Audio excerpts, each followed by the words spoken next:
Question number 17 देखिएगा। अगर हम बात करें क्वेश्चन नंबर 17 की, ठीक है ना, Ramnik has a student with visual impairment in her class, यानी रमनीक की कक्षा में एक दृष्टि बाधित छात्र है जिसको देखने में समस्या होती है। रमनीक क्या है? एक टीचर है। In her class, in this context what instructional adaptations should she make in an inclusive classroom, यानी एक समावेशित कक्षा में इस संदर्भ में आपको लग रहा है कि एक ऐसी क्लास है जहां एजुकेशन फॉर ऑल की बात हो रही है, तो आपको क्या करना चाहिए? पहला ऑप्शन है using a variety of visual representations, यानी आप पीपीटी वगैरह, यानी जिसके थ्रू देख के चार्ट्स, पीपीटी या मॉडल्स ये सब लेके जाएंगे। भाई जिस बच्चे को देखने में समस्या है उसके लिए विजुअल सामग्री लेके जाएंगे, ये तो बहुत खराब बात हो गई है ना। ये तो वैसी सी ही बात हो गई कि जख्म पे नमक छिड़क रहे हैं आप किसी के। बी ऑप्शन है providing a lot of print books, भाई बच्चे को देखने में समस्या है, आप उसको देखने के लिए मजबूर कर रहे हैं, है ना। बाकी सेंसेस का यूज करो ना। उन 5 सेंसेस में से अगर विजुअली इंपेयर्ड है तो 4 भी तो सेंस होंगे, सुनना भी तो होगा, टच करना भी तो होगा, टेस्ट भी तो होगा, एक्टिविटी भी तो होगी, है ना। Making use of tactile material, ये बात सही है। टेक्टाइल होता है टच एंड फील वाला मटेरियल, जिसको बच्चा टच और फील करके 3D मटेरियल या नक्शे का इस्तेमाल करें, जिसको बच्चा टच करके समझ जाए या सीख सके, बात सही है। Giving lot of small print worksheet, small print, उसको बड़ा प्रिंट देखने में समस्या है, आप स्मॉल दे रहे हैं, है ना। देखिएगा एक बार आगे बढ़ेंगे। अगर हम बात करते हैं क्वेश्चन नंबर 18 की, क्वेश्चन नंबर 18 को देखते हैं एक बार और फिर समझेंगे क्या कहानी है। Reena always thinks of varied solutions, Reena है जो डिफरेंट सॉल्यूशंस के बारे में सोचती हैं। For any problem given in the class this is a characteristic of, यानी रीना कक्षा में दी गई किसी भी समस्या को सुलझाने के लिए different ways, diverse ways, multiple तरीके, कोई एक प्रॉब्लम है 36 सॉल्यूशन तैयार है, ये रीना है। मतलब कुछ डिफरेंट सोच पा रही है रीना, है ना, कुछ डिफरेंट। 14th क्वेश्चन समझा दीजिए, दोबारा समझा देंगे, लास्ट में याद दिला देना एक बार। देखिएगा रीना क्या है, डिफरेंट तरीके से सोचती हैं। ये किसकी विशेषता है? मेंटल इंपेयरमेंट की नहीं, लो कॉम्प्रिहेंशन, जिसको समझ में कम आएगी समस्या वो कहां से इतने सॉल्यूशन देगा। कन्वर्जेंट थिंकिंग में तो एक ऑप्शन की तरफ आप आते हैं, है ना। तो ये डाइवर्जेंट थिंकिंग है, अपसारी चिंतन है, यानी बच्चा क्रिएटिविटी की तरफ बढ़ रहा है, कुछ डिफरेंट वेज में प्रॉब्लम को सॉल्व कर पाता है, मल्टीपल सॉल्यूशंस दे पाता है। क्रिएटिविटी के 4 एलिमेंट्स होते हैं, जो आपको याद नहीं है तो आप याद कर लीजिए, है ना। बहुत बार वैसे तो हम डिस्कस कर चुके हैं, ये तो आज की क्लास का काम हुआ। फ्लुएंसी, फ्लेक्सिबिलिटी, ओरिजिनलिटी और इलेबोरेशन, ये 4 एलिमेंट्स हैं क्रिएटिविटी के। इस पे एक वीडियो है यूट्यूब पे, आप पढ़ सकते हैं। क्वेश्चन नंबर 19 देखिएगा। राजू राइट्स 61 को 16, यानी राजू राइट्स 61 और 61 as 16 and often gets confused between the letters B and D. भाई बी और डी में तो बचपन में आप भी एक आध बार कंफ्यूज हो ही गए होंगे, खैर इसका मतलब ये नहीं आपको डिसलेक्सिया था। These are primary characteristics of, मैंने आंसर दे दिया है आपको, बताइएगा। एक बच्चा है, 16 का ऑप्शन ए क्लियर कर दीजिए, कर देंगे शुभम। अब हम 3 क्वेश्चन आगे आ चुके हैं, एक तो किसी को 16 समझना है और 14 लास्ट में समझ लेंगे, ये दोनों क्वेश्चन हम। बहुत बढ़िया, पीके सीटेड क्लासेस कर रहे हैं, धन्यवाद पीके। देखिए अगर हम बात करते हैं किसकी, बी को डी पढ़ना, 61 को 16, मतलब रिवर्स की दिक्कत है ना, रिवर्स गियर की नहीं, लिखने की। पठन वैफल्य डिसलेक्सिया कहेंगे, तारे जमीन पर याद कीजिए।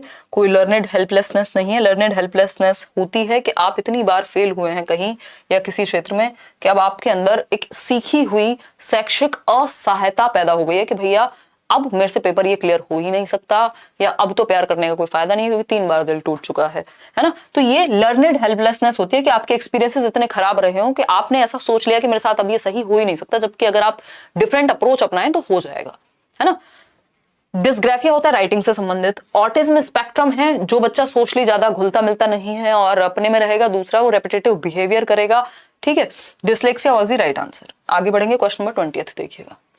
Specially abled children in an inclusive classroom, यानी स्पेशली एबल्ड बच्चे इंक्लूसिव क्लासरूम में कैसे बेनिफिट उठा सकते हैं। एक समावेशी कक्षा में विशेष बच्चों को किस प्रकार सहायता मिल सकती है। सेटिंग ऑफ इंडिविजुअलाइज्ड गोल्स, यानी व्यक्ति लक्ष्यों का निर्धारण करके, यानी इंडिविजुअलाइज्ड गोल्स को सेट करके। आज मॉक टेस्ट में यही सेट था, बढ़िया है सना फिर तो, और भी सेट आपको मिल जाएंगे जल्दी ही मॉक टेस्ट में। व्यक्ति लक्ष्यों का निर्धारण करके, यानी व्यक्तिगत बच्चे के अनुसार, अगर 5 बच्चे हैं तो डिफरेंट उनकी एबिलिटी, उनके इंटरेस्ट, उनके एप्टीट्यूड के हिसाब से आपने उनके लिए अलग अलग लक्ष्य बना दिए कि बेटा तुमको इसमें बहुत अच्छा करना है, तुम इस क्षेत्र में स्पोर्ट्स में अच्छा कर सकते हो, डिफरेंट तरीके। ठीक, बात सही है। वो आज जहां पे जिस करंट पोजीशन में है उनको और आगे मोटिवेट करने के लिए सबके लिए अलग अलग लक्ष्य बनाए हैं, अच्छी बात है। कॉम्पिटिटिव ईथॉस, कॉम्पिटिटिव माहौल नहीं क्रिएट करना कि एक दूसरे से कॉम्पिटिशन करा दें आप। कोऑपरेटिव लर्निंग चाहिए, हमें सहयोग चाहिए। स्टैंडर्ड इंस्ट्रक्शन नहीं, फ्लेक्सिबल चाहिए या डिफरेंशिएटेड, डिफरेंट बच्चों के लिए डिफरेंट होनी चाहिए। स्टैंडर्ड तो सबके लिए सेम होता है, ठीक है ना, तो सेम से काम नहीं चलेगा क्योंकि बच्चे डिफरेंट हैं। तो फर्स्ट सही है और थर्ड सही है।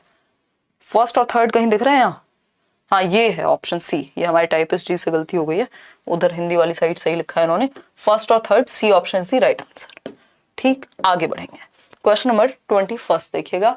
How are children understood in a constructivist frame, यानी एक संरचनावादी परिप्रेक्ष्य में बच्चों को किस प्रकार समझा जाता है। संरचनावादी यानी जहां बच्चा एक्टिव होगा, जहां बच्चे को क्या कह रहे हैं हम, एक्टिव बिल्डर ऑफ नॉलेज कह रहे हैं कि वो सक्रिय रूप से ज्ञान का निर्माण कर सकता है।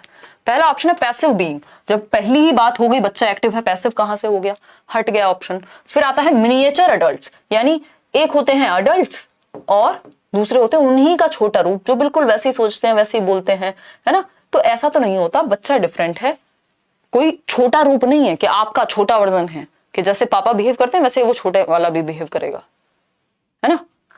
चलिए खैर, अगर हम बात करते हैं सी ऑप्शन की, as being born evil who have to be civilised, यानी बच्चे के दुष्ट हैं और उन्हें सभ्य बनाने की जरूरत है, ये भी बेकार की बात है। आपके मन में ऐसा आ सकता है कई बार, बट आपको ऐसा सोचना नहीं है, नंबर कट जाएंगे। ठीक, as being born with a curiosity to explore the world, ये बात सही है कि आप बच्चों को कैसे देखते हैं, अपने पर्यावरण को समझने की उत्सुकता लिए, वो क्यूरियस है, वो जानना चाहता है, वो एक्टिवली नॉलेज को कंस्ट्रक्ट करना चाहता है एज पर कंस्ट्रक्टिविज्म। इतनी बात तो क्लियर है। क्वेश्चन नंबर 22 देखिए। 22वां सवाल क्या कहता है, फटाफट से समझेंगे। Which of the following statements about children's failure, बच्चों की विफलता के बारे में या असफलता के बारे में कौन सी बात सही है। पहला ऑप्शन है child's failure can always be attributed to genetic defects, ऐसा नहीं है, एनवायरमेंट का भी रूल होता है। हम बच्चे की गलतियां आनुवांशिक दोषों पे नहीं बल्कि अपने मेथड्स पे फोकस करते हैं कि उनको हम चेंज कर सकें। अगर आनुवांशिक दोष हैं भी तो ये हमेशा, देखो इन्होंने कहा है हमेशा उनके आनुवांशिक दोष, कभी कभार ऐसा हो सकता है, हमेशा कैसे होगा, है ना। बी ऑप्शन है child's failure is a reflection of the system's inability to cater to the individual needs, ये बात सही है, सिस्टम में कमी निकालनी है आपको, वो एक अच्छी बात है। बच्चों की असफलता का कारण व्यवस्था द्वारा बच्चों की व्यक्तिगत जरूरतों को समझ नहीं पाना, मतलब बच्चों को इंटरेस्ट था मैथ्स में, आप उसको कुछ और पढ़ाए जा रहे हैं, मजा नहीं आ पा रहा ना, तालमेल नहीं बन पा रहा, उसके इंटरेस्ट के अकॉर्डिंग आप नहीं सिखा पा रहे हैं, तो सिस्टम फेल हो गया। जब बच्चा फेल होता है तो सिस्टम फेल होता है, सिंपल बात। फिर आता है C option, children whose parents have themselves never been to school or not interested in the education of their children, यानी वे बालक जो कभी स्कूल नहीं गए, बालक नहीं होगा, इन्होंने ये ट्रांसलेशन में गड़बड़ किया आपके सीटेट वालों ने ही। अगर हम बात करें चिल्ड्रन हुज पेरेंट्स, वो बच्चे जिनके माँ बाप कभी स्कूल नहीं गए, वो अपने बच्चों को पढ़ाने में इंटरेस्टेड नहीं होते, खून पसीना एक कर देते हैं सर माँ बाप, ठीक है ना, तो ये नहीं कहेंगे। फर्स्ट जनरेशन लर्नर्स सीखते नहीं है, फिर डॉक्टर एपीजे अब्दुल कलाम तो डॉक्टर एपीजे अब्दुल कलाम नहीं बनते, या इस देश में और भी इतने सैकड़ों एग्जाम्पल हैं। डी ऑप्शन है children belonging to marginalized communities are not capable of achieving academic success, मतलब जो मार्जिनलाइज्ड हैं, जिनके पास रिसोर्सेज कम है, वो सक्सेस नहीं पा सकते, ये बेकार बात हुई। एज अ टीचर आपको सिस्टम में दोष ढूंढना है, अगर बच्चा असफल हुआ है तो आपका सिस्टम कैपेबल नहीं हो पाया बच्चे को समझाने के लिए। क्वेश्चन नंबर 23 देखिए, how can a teacher enhance effective learning, effective का मतलब होता है प्रभावी, अफेक्टिव डिफरेंट हो जाती, ठीक है, प्रभावी अधिगम, अच्छा अधिगम। ड्रिल और प्रैक्टिस नहीं, बच्चे को इससे ज्यादा एक्टिव रखने के भी ऑप्शंस हैं। कंपटीशन को बढ़ावा देके जी नहीं। By connecting the context to the lives of the students, बच्चे की जिंदगी से, रियल लाइफ से कनेक्ट कर दो, बेस्ट लर्निंग हो जाएगी, ठीक है ना। रियल लाइफ, वास्तविक जीवन से कनेक्ट करना है, ऐसा एनसीएफ भी कहता है। डी ऑप्शन है by offering rewards at every step in learning, हर एक स्टेप पे रिवॉर्ड देंगे तो फिर तो उसको रिवॉर्ड के लिए काम करेगा, वो सीखने के लिए काम नहीं करेगा, फिर बस रिवॉर्ड चाहिए उसको, लालच पे काम करेगा। जिस दिन रिवॉर्ड नहीं चाहिए होगा वो नहीं सीखेगा, तो वो सही तरीका नहीं है। आप शुरुआत करा सकते हो, कभी कभार यूज कर सकते हो, बट रिवॉर्ड से लंबा गेम नहीं चलेगा। क्वेश्चन नंबर 24 देखिए, Anupama a science teacher, Anupama जो कि एक साइंस टीचर हैं, often makes linkages in her classrooms with the concepts students are studying in mathematics, तो साइंस के कॉन्सेप्ट से मैथ्स के कॉन्सेप्ट्स को जोड़ देती हैं अनुपमा। अनुपमा वो वाली अनुपमा नहीं, एक सीरियल भी तो आता है आजकल, बहुत फेमस है, मैंने थोड़ा बहुत कहीं देखा है, हमारे यहाँ भाभी हैं वो देखती हैं, देखना एक बार। मतलब ऐसे मेरे को शक्ल पता है अनुपमा की, बाकी कोई स्टोरी नहीं पता। हाँ थोड़ी सी स्टोरी भी याद आ गई, देखिएगा। अरे ठीक है प्रीवियस ईयर, इतना दुखी नहीं होते, it's okay. Same comment but इतनी बार रिपीट मत किया करो ना, कुछ काम का लिख लो।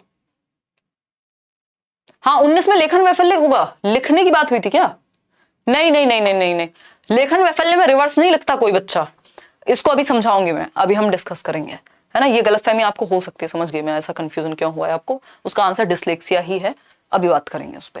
क्वेश्चन नंबर 24 देख लो पहले तो। अनुपमा जो कि साइंस के कॉन्सेप्ट्स को मैथ्स से जोड़ के पढ़ाती हैं, इसको मल्टी डिसिप्लिनरी अप्रोच कहते हैं। कि मान लीजिए जब आप इंग्लिश में कोई हिस्ट्री की बात पढ़ रहे हैं, कोई ऐसी पोएम या कोई ऐसी स्टोरी पढ़ रहे हैं जो हिस्ट्री के बारे में है, तो हिस्ट्री और इंग्लिश दोनों जुड़ गए, मल्टी डिसिप्लिनरी। जब दो सब्जेक्ट या दो से अधिक सब्जेक्ट को एक साथ जोड़ के पढ़ाया जाए तो ये अच्छी बात होती है। Would help in transfer of learning and promote interdisciplinary approach, बिल्कुल सही बात है। अधिगम के स्थानांतरण और अंतः विषयात्मक अधिगम को बढ़ावा देना, एक सब्जेक्ट से दूसरे सब्जेक्ट को जोड़ के पढ़ा रही है, एक तो ट्रांसफर ऑफ लर्निंग होगी, जो यहां सीखा होगा वो दूसरे सब्जेक्ट में भी हेल्प करेगा, इसको ट्रांसफर ऑफ लर्निंग कहते हैं, थॉर्नडाइक का कॉन्सेप्ट है। Would hinder in acquisition of knowledge, ऐसा नहीं है कि इससे सीखने में बाधा होगी, बल्कि ये तो हेल्पफुल होता है। हिंडर लर्निंग ऐसा भी नहीं है। मिसकॉन्सेप्शन बढ़ेंगे, जी नहीं, अगर आप ठीक से समझाएंगे कोई दिक्कत नहीं होगी, ए ऑप्शन।